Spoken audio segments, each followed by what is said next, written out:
내가 구름으로 땅을 덮을 때에 무지개가 구름 속에 나타나면 내가 나와 너희와 및 육체를 가진 모든 생물 사이에 내 언약을 기억하리니 다시는 물이 모든 육체를 멸하는 홍수가 되지 아니할지라.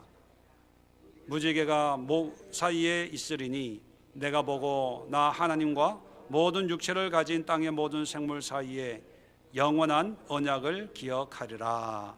아멘. 자, 세 번째로 언약의 하나님이라고 하는 제목으로 말씀을 나누려고 합니다.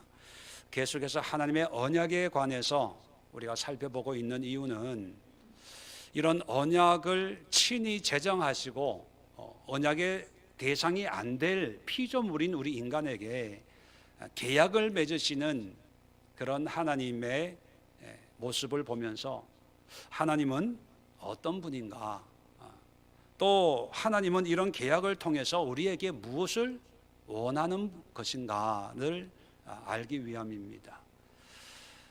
계약 없이 하나님이 우리의 창조주시기 때문에 이렇게 저렇게 해 이렇게 명령해도 되지요. 그런데 왜 하나님은 인간에게만 언약, 계약을 하시고 그 계약의 당사자로서 나도 이렇게 할 테니까 너도 이렇게 해라 라고 하시는 하나님의 의도와 마음을 우리가 바르게 이해를 해야 우리의 신앙이 바른 신앙이 됩니다. 하나님을 알지 못한 상태에서 하나님을 섬긴다고 하면 그것은 또 하나의 신에 불과한 것입니다. 그래서 오늘 세 번째 언약, 바로 노아와 맺은 언약을 함께 상고해 보면서 하나님은 어떤 분인가, 또 하나님은 우리에게 무엇을 요구하고 있는가, 그래서 우리가 어떤 믿음과 삶으로 믿음 생활을 해야 될 것인가를 함께 생각해 보려고 합니다. 자, 오늘 9장을 본문으로 삼았는데 6장 18절을 보면 하나님이 홍수로 심판하기 전에 6장 18절 보면 자, 심판을 예고를 하시면서 18절에 그러나 너와는 내가 내 언약을 세우리니, 자, 성경에서 최초로 언약이라고 하는 단어가 처음 사용된 것이 바로 6장 18절 노아와 언약을 맺는 이 순간입니다. 언약을 세우는데 너는 내 아들들과 내 아내와 내 며느리들과 함께 방주에 들어가고, 자, 홍수 전에 언약을 맺겠다 했습니다. 그러면 하나님이 홍수 심판을 하실 때 이미 노아와 맺을 언약에 대해서 계획을 하고 계셨다는 것을 알 수가 있습니다. 자, 그래서 홍수 심판을 끝내고 이제 9장에 오면 그 언약의 실체를 노아에게 크게 두 가지로 말씀을 해 줍니다. 첫 번째는 그 언약에 여기 그 하울링 같은 게 생기는데 그거 괜찮아요? 자, 이 8장 9장 11절에 보면 내가 너희와 언약을 세우리니, 자, 언약을 세워요. 다시는 모든 생물을 홍수로 멸하지 아니할 것이라. 홍수로 멸하지 아니한대요. 땅을 멸할 홍수가 다시 있지 아니하리니. 자, 언약이 다시 심판을 안 하겠다는 걸까요? 심판은 하긴 하는데 홍수로는 심판 다시는 안 하겠다는 걸까요? 홍수로는 심판을 안 하겠다는 게 아닙니다. 물로 심판을 안 하겠다는 거예요. 그래서 계시록에 보면 뭘로 심판합니까? 불로 심판해요. 그래서 언약의 첫 번째 요소가 물로는 심판하지 않겠다. 괄호 열고 그래도 심판은 있다. 그런 뜻입니다. 자, 8장 21절 보면 8장 21절 이제 홍수가 끝났습니다. 노아가 이제 제단을 쌓고 제사를 드릴 때 하나님이 임하여서 말씀을 하는데 21절 보면 여호와께서 그 향기를 받으시고 그 중심에 이르시되, 내가 다시는, 중심에 이른다는 것은 하나님의 솔직한 심령, 마음으로 그런 의인화해서 얘기하는 거예요. 하나님의 마음, 생각이라는 거죠. 뭐냐 하면 내가 다시는 사람으로 말미암아 땅을 저주하지 아니하리니. 자, 심판을 안 하겠다는 거예요? 아니면 사람으로 말미암아 땅을 저주하지 않겠다는 걸까요? 그럼 사람으로 인해서 다른 거는 저주하겠다는 거예요. 그래서 계시록에 보면 막 우박이 떨어지고 바다의 3분의 1이 죽고 그런 거 있잖아요. 노아의 홍수의 두 번째 내용은 뭐냐면 사람으로 인해서 땅이 홍수로 저주받는 그런 일은 내가 다시는 하지 않겠다. 이 땅을, 이 자연을 내가 보존하겠다. 그런 약속을 하시는 거예요. 자, 그런데 이 계약의 내용보다도 더 중요한 게 있습니다. 홍수 심판을 하시고 이제 새로운 하나님의 역사를 시작하는 이 노아의 8 식구들과 맺은 언약의 내용도 중요하지만 그 언약이 가지고 있는 의미가, 하나님은 어떤 분일까?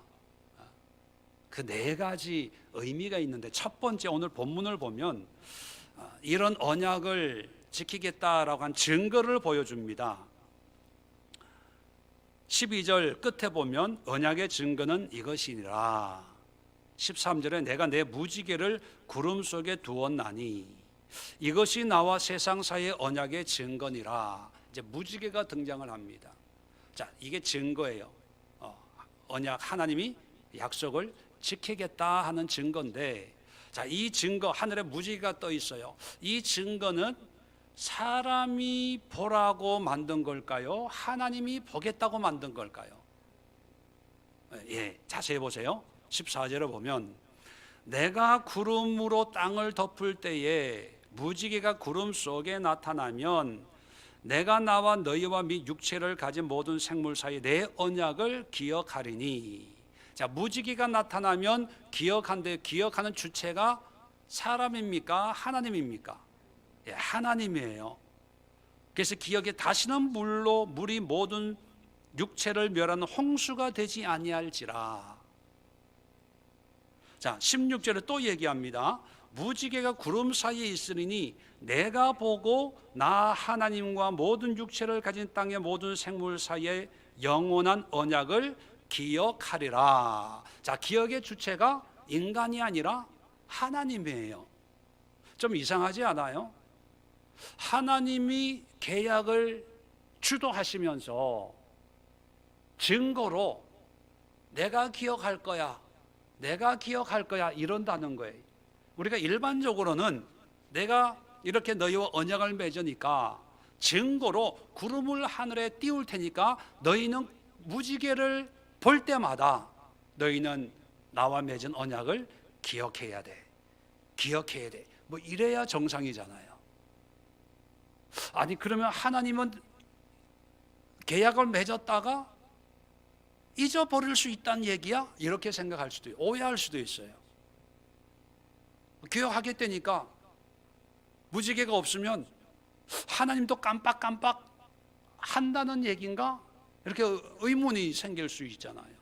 자, 그런 오해를 무릅쓰고 하나님이 스스로 증거를 무지개로 정하고 내가 기억할게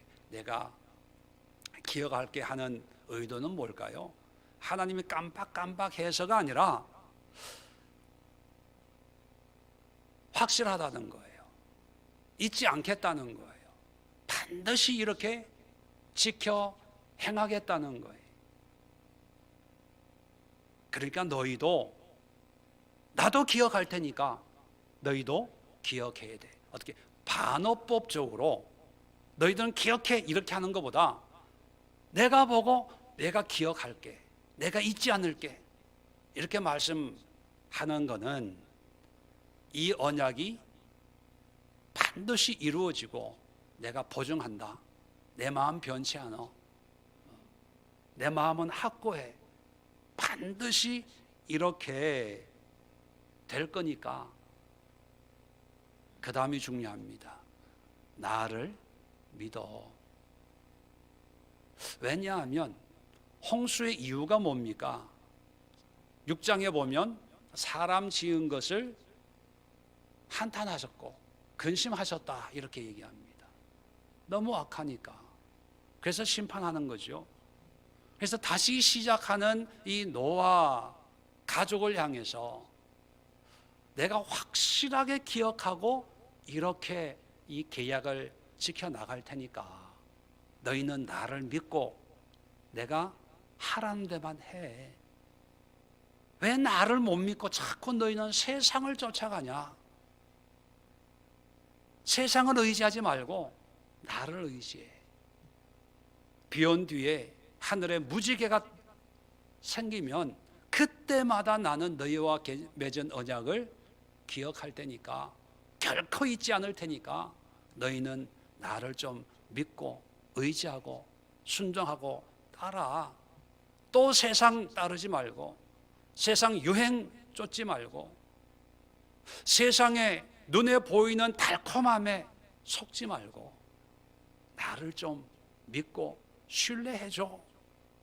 그게 노아 언약의 증거로 삼는 무지개 속에 담겨있는 첫 번째 의미예요. 두 번째는 이 노아 언약, 무지개 언약의 속성입니다. 자, 무지개라고 번역을 해놨는데 이 케쉐트라는 단어인데 여기에서만 무지개로 번역을 하고 다른 성경에는 퀘쉐트가 뭐로 번역이 되냐면 활로 번역이 됩니다. 활. 이스마엘이 활 쏘는 자가 되었다. 활, 살, 다윗이 이제 요나단하고 약속을 하고 이렇게 활을 쏘는 그런 장면들이 있잖아요. 무지개와 활이 모양이 비슷해서 아마 같은 단어로 하늘의 구름 사이에 만들어지는 이 반원 모양의 무지개라고 하는 말이 생겨나기 전에, 그죠? 생긴 게 활같이 생겼으니까 이걸 케쉐트라고 하자. 그래서 무지개 우리가 그렇게 번역을 하는 거죠.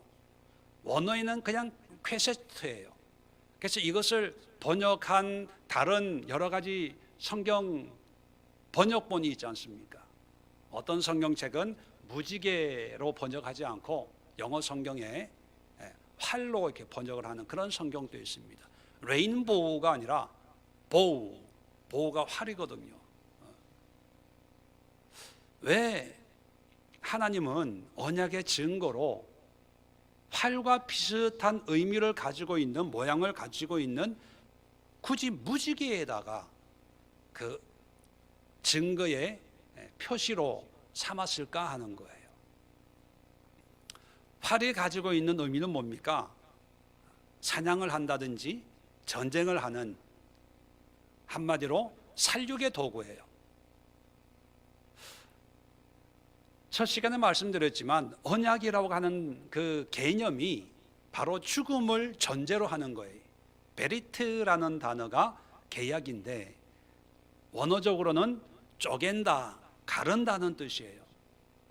그것은 뭐냐면 이 계약을 어기면 단칼에 쪼개버릴 거야, 단칼에 갈라버릴 거야, 그런 죽음을 의미하는, 죽음을 놓고 계약을 하는 거예요. 그러니까 누구도 이걸 어겨서는 안 된다는 그런 의미가 있는 거죠.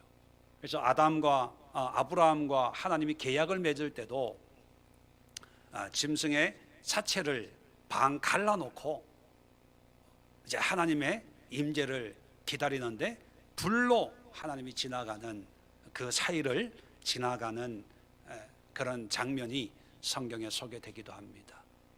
언약 자체가 죽음의 의미를 담고 있습니다. 자, 그렇다면 이 활도 짐승을 죽이면 사냥이 되고 사람을 죽이면 전쟁이 되잖아요.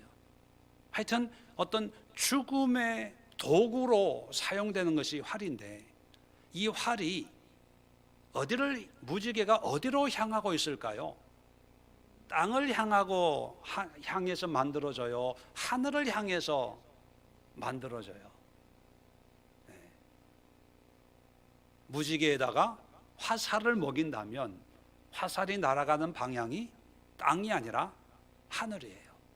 그건 뭐냐면, 이 계약을 첫 번째는 내가 무지개를 통해서 내가 항상 기억할게, 그런 약속이었다면, 두 번째는 뭐냐면 그걸 어기면 하나님인 나도 죽어야 돼. 죽을 거야. 나를 죽여. 이런 의미예요. 그러면 하나님을 죽일 수 있네? 그런 의미가 아니라, 내가 어기면 내가 죽듯이 너희가 어기면 어떻게 된다고요? 너희도 죽어야 돼. 그냥 단순히 언약을 지켜 그러지 않으면 죽을 거야 그랬잖아요. 그럴 수 있어요. 왜? 아담과 하와에게 그렇게 했잖아요. 이 선악과를 먹으면 정령 죽으리라. 그래도 먹어요, 안 먹어요? 지가 좋으면 먹어요. 그러니까 이제는 방법을 바꾸는 거예요. 또 어기면 너 죽을 거야, 또 심판할 거야, 이렇게 얘기하지 않고, 너희가 또 어긴다는 전제가 있는 게 아니라, 이 언약을 누구라도 어기면 하나님인 창조주인 나지만 나도 죽어야 돼. 그러니까 정신 차리고 잘 지켜. 그거예요. 하나님의 의지가 담겨져 있는 거예요. 하나님의 마음이 담겨져 있는 거예요. 왜 이 언약을 지키면 너도 좋고 나도 좋고 우리 모두가 행복한 삶이 전개되는데, 왜 한눈 팔고 왜 세상을 따르냐? 안타까움으로 하나님이 내가 죽겠다 그런 증거로 이 무지개를 택하신 거예요. 그러니까 우리는 무지개를 보면 하나님의 마음을 살필 수 있어야 돼요. 저는 보지 못했지만 대통령 취임하는 날 어디에 무지개가 떴다고 뉴스에 나왔다고 누가 그러더라고요. 그래서 길조다. 그 무지개를 노아 언약의 증거로 삼으면 정신 차려서 국정 운영해. 세상 쫓지 말고, 무속 쫓지 말고, 무슨 거사 대사 이런 사람 찾아다니지 말고, 무당 푸닥거리 하지 말고 제대로 해. 나도 이 나라와 이 백성 국민들과 지킨 언약을 내가 어기면 내가 죽겠지만 대신에 네가 어기면 죽여버릴 거야. 길조가 아니라 무거운 책임감을 묻는 그런 의미라는 거예요. 자, 그런데 노아의 후손들을 보면 언약을 지켰어요, 안 지켰어요? 안 지켰어요. 똑같았어요. 그러면 약속대로 증거는 약속이거든요. 증거대로 누가 죽어야 돼요? 누가 죽어야 돼요? 하나님이 죽어야 되잖아요. 내가 죽을게, 날 죽여! 그랬잖아요. 무지개 모양으로. 그래서 죽었어요, 안 죽었어요? 죽었잖아요. 어디에서? 십자가에서. 우리는 하나님을, 이 말씀을 그냥 말씀이라고 생각을 해요. 에이, 뭐 믿음이 있으면 지키고 믿음이 없으면 안 지키고, 이럴 때는 이렇게 하고 저럴 때는 저렇게 하고. 우리는 그럴 수 있어요. 인간이니까. 근데 하나님은 말씀하시면 그대로 지켜 행하시는 분이에요. 하나님은 죽을 필요가 없는 분이에요. 왜? 하나님이 안 지킨 게 아니거든요. 인간이 안 지켜서, 계약대로 하면 인간이 죽어야 돼요. 우리가 죽어야 돼요. 이미 홍수 심판이 이제 안 하겠다고 했으니까 불심판이나 뭐 다른 심판으로 이 땅을 심판을 해도 아마 수십 번은 했지 않았을까. 그런데 참고 기다리다가 우리가 죽어야 되는데, 하나님이, 실수가 없으신 하나님이 우리의 몸이 되어서 화살에 맞아 돌아가신 거예요. 이 의미가 바로 세 번째 노아 언약의 은혜 속에 담겨져 있습니다. 은혜 속에. 이 언약 속에는 하나님의 놀라운 은혜의 모습이 있는데, 자, 6장을 한번 볼까요? 자, 왜 수많은 사람 가운데 노아의 가족만 구원을 받았을까? 자, 6장 8절에 보면 7절까지는 사람을 지은 것에 한탄하시는 하나님의 탄식이 나옵니다. 자, 그런데 8절에 그러나 노아는 함께 은혜를 입었더라. 자, 노아는 함께 은혜를 입었어요. 자, 어떤 은혜냐, 어떤 모습이냐? 9절에 이것이 노아의 족본이라. 노아는 의인이요 당대의 완전한 자라. 그는 하나님과 동행하였으며 세 아들을 낳았으니 셈과 함과 야벳이라. 자, 8절부터 10절까지 보면 아래 위로는 탄식하는 이 부패한 세상의 죄악의 모습을 얘기하는데, 그 사이에 노아의 신앙, 노아의 모습만 아주 어둠을 밝히는 빛처럼 우리에게 조명해 주고 있습니다. 자, 노아는 하나님의 은혜를 입었어요. 자, 그런데 9절에 보면 그 은혜가 뭐냐면 하나님과 동행하는 삶을 살았다, 이렇게 우리에게 알려주고 있습니다. 동행한다는 건 뭐예요? 삶이 하나님 보시기에 합당한 그런 모습이라는 거예요. 늘 하나님과 동행하는 것. 자, 그러면 하나님과 함께하는 삶 자체가 이 세상 사람들과는 달리 하나님의 말씀에 합당한 그런 삶을 살았다는 거예요. 말로만이 아니라, 또 예배 드릴 때만이 아니라 평소의 삶이 그랬다는 거예요. 자, 그러면 하나님의 구원의 은혜를 누리기 위해서 은혜가 먼저 임해야 그렇게 살아낼 수 있을까요? 아니면 하나님과 동행하는 삶을 살다 보면 은혜가 임하는 걸까요? 은혜가 먼저입니까? 동행하는 게 먼저입니까? 이건요, 계란이 먼저냐 닭이 먼저냐와 똑같은 거예요. 은혜가 먼저다라고 하면 오류가 생겨요.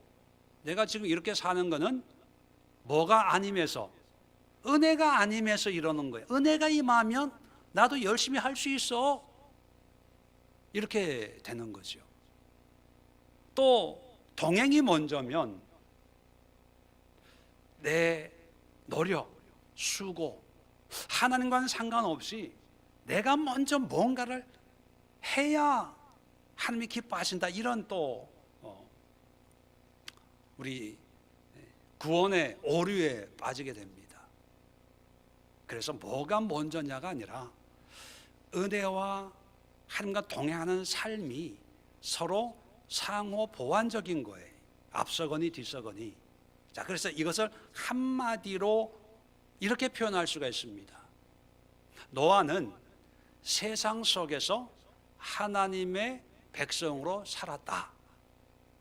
다시 말하면 은혜를 입었다 하는 것은 그냥 수동적으로 가만히 있었는데 어느 날 갑자기 하나님의 은혜가 임해서 세상 사람들은 다 자기 살고 싶은 데서 살았는데 노아만큼은 은혜 때문에 하나님과 동행했다, 이게 아니라 노아는 세상의 그 죄악된 모습을 다 보고 듣고 그 속에 살면서도 자기 때로는 믿음으로, 때로는 의지로, 때로는 하나님의 돕는 손길로, 때로는 허벅지 바늘로 찔러가면서 굳은 의지와 결단으로 죄악된 세상 속에서 하나님의 자녀로 살기를 몸부림치며 싸우며 전쟁하듯이 그렇게 살아내고 있는 사람이다,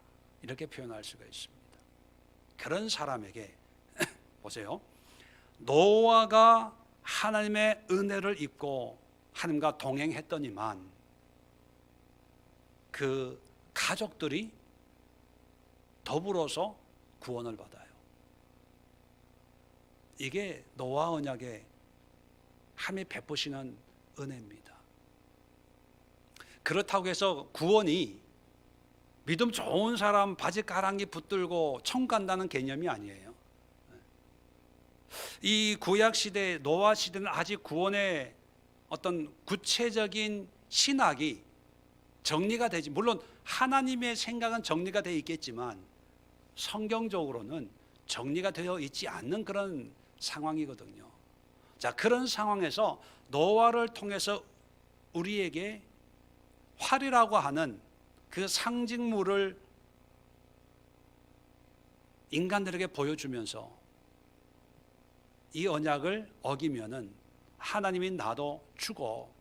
그런데 이 언약을 지키면 노아 한 사람이 하나님과 동행을 했는데 그 아들들에 대해서는 얘기가 없어요. 노아의 아내나 며느리들의 신앙은 어떠했다는 거 성경에 안 나와요. 그리고 노아 홍수 뒤에 보면 노아가 포도주에 취해서 홀딱 벗고 잠을 자요. 근데 그 아들 중에 둘째 함이 아버지의 수치를 보고 형과 동생들에게 얘기하는 그런 모습이 바로 이어집니다. 그건 뭐냐 하면 이 자녀들도 뭐 별반 다를 게 없다, 그런 걸 보여주는 거예요. 그런데 그들도 구원의 은혜를 누리더라는 거예요. 누구 때문에요? 노아 때문에. 자, 그래서 아까도 얘기했지만 하나님이 십자가에 죽으셨어요. 죽을 필요가 없는데, 원래 우리가 죽어야 되는데 언약의 증표로 내가 죽을게 했는데 그대로 죽으셨어요. 그 예수님, 하나님이신 예수님이 죽으심으로 아무 관계가 없는 우리가 은혜를 입어요. 은혜를 입어요. 자, 그러면 은혜 입은 자는 노아의 세 아들들처럼 새 땅에 도착했다고 다 해결됩니까? 아니, 거기서 구원에 합당한 삶을 살아야 되죠. 살지 못하니까 거기서도 민족이 갈리고 거기서도 종이 되고 주인이 되는 그런 삶이 또 시작이 되는 거예요. 그건 뭐냐면 하나님의 은혜를 누려야 되고 그 은혜에 합당한 삶을 살아야 돼. 노아처럼 은혜를 입었더라로 끝나서는 안 되고, 은혜를 입었다면 하나님과 동행하였으며 이렇게 돼야 된다는 거예요. 은혜는 입었는데, 노아의 아들들 보면, 며느리들 보면 은혜는 입었는데 하나님과 동행하지 않으니까 같은 삶을 살게 되더라는 거예요. 그래서 우리는 예수님으로 은혜를 누린 사람들이 된 거죠. 노아 한 사람으로 말미암아 온 가족이 구원받은 것처럼 예수님으로 말미암아 온 민족이 예수님을 믿는 백성들이 구원을 받았어요. 그렇다면 이제 우리에게 남은 과제는 뭡니까? 멸망에서 홍수 심판에서 구원받아서 이제는 이 넓은 세상에 하고 싶은 거 다 하면서 살아도 돼, 이것이 아니라 은혜에 합당한 하나님과 동행하는 삶을 사는 것이 바로 너와 언약에 담겨져 있는 은혜의 삶이라는 거예요. 그렇다면 오늘 세 가지를 정리하고 기도하면, 첫 번째 노아 언약의 증거는 뭐냐 하면 하나님도 무지개를 보고 기억하는데 우리도 하나님과 맺은 언약을 잊지 말고 기억하고 하나님의 뜻을 이루는 삶이 되어야 된다는 거예요. 오늘날 신앙생활에 여러 가지 모습들이 있다 보니까 정말 본질적인 것과 비본질적인 것이 이게 혼합이 돼가지고 비본질적인 것이 본질처럼 여겨지고 본질인 것들이 마치 비본질적인 것처럼 가치 없이 여겨지는 그런 시대가 되어서 참 분별이 필요한 그런 때입니다. 이럴 때일수록 우리가 뭘 중요하게 여기고 뭘 기억해야 되고 뭘 바르게 알고 그것을 지켜야 될까 중요한 거지요. 그래서 기도하시면서 하나님이 기억하시는 그것을 나도 알고 깨닫고 기억하면서 하나님의 언약을 신실하게 지켜나가는 그런 믿음의 성도 되게 하옵소서. 함께 기도하길 바랍니다. 두 번째, 무지개가 가지고 있는 속성입니다. 이 언약을 하나님인 내가 어기더라도 난 죽어야 돼 라듯이 이 언약을 어기면 나는 심판받아야 돼, 지옥 가야 돼, 나에게는 형벌이 있어. 그걸 기억해야 돼요. 오늘날 하나님의 심판에 대해서 별로 설교를 듣고 싶지 않아 합니다. 영적인 죽음에 대해서 인정을 하고 싶지 않아 해요. 그저 육신의 죽음만 두려워하지. 그런데 이 언약에는 하나님의 굳은 의지가 있어요. 나도 죽을 수 있어. 나도 죽어야 돼. 하물며 너희들이야 말해서 뭐 하겠냐, 그런 의미가 깔려 있거든요. 무섭고 떨림으로 믿음을 지킨다는 것, 신앙생활 한다는 것, 그저 마음이 내키면 하고 마음 안 내키면 안 하고 마치 내가 무언가 계약의 주도권을 가지고 있는 사람처럼 여기는 사람들이 있어요. 오늘은 컨디션이 오늘은 바쁜 일이 있어서. 여러분, 두려워해야 돼요. 무서워해야 돼요. 하나님의 마음을 이해한다면, 오직 했으면 하나님이 화살의 방향을 하늘로 향하게 만들었을까요? 하나님의 심판을 두려움으로 바라보면서 어찌하든지 하나님의 약속을, 언약을 지키는 언약 백성의 삶을 살게 하옵소서. 간절히 기도할 수 있기를 바랍니다.